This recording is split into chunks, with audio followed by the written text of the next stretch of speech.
काही पावती वसुली करणाऱ्या गुंडांकडून मारहाण करण्यात आली। मी दुपारी सांगितलं, घटना घडली, लगेच माझ्या कानावर आली। त्यानंतर मी इथले SP आहेत बाळासाहेब पाटील, त्यांच्याशी बोललो। जिल्हाधिकारी विमानात बसणार होते, त्यांच्याशी मी त्या ठिकाणी बँगलोरचे निघाले होते, त्यांच्याशी मी बोललो।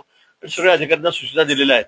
झालेला प्रकार अतिशय निषेधार्ह आहे, अतिशय म्हणजे वाईट आहे, त्याची निंदा करावी तेवढी कमीच आहे।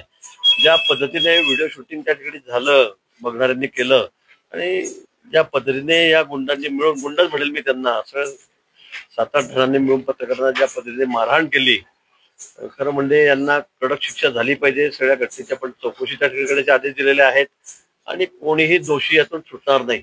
अतिशय कडक कारवाई, कारण आता कुंभमेळा आहे समोर, भाविकांची गर्दी सतत त्र्यंबकेश्वरला असते। अशा ठिकाणी अशा प्रवृत्तीचे लोक जर वसुली करत असतील आणि लोकांची मग दादागिरी रोजची अरेरावी अशाही तक्रारी त्यांच्या आलेल्या आहेत।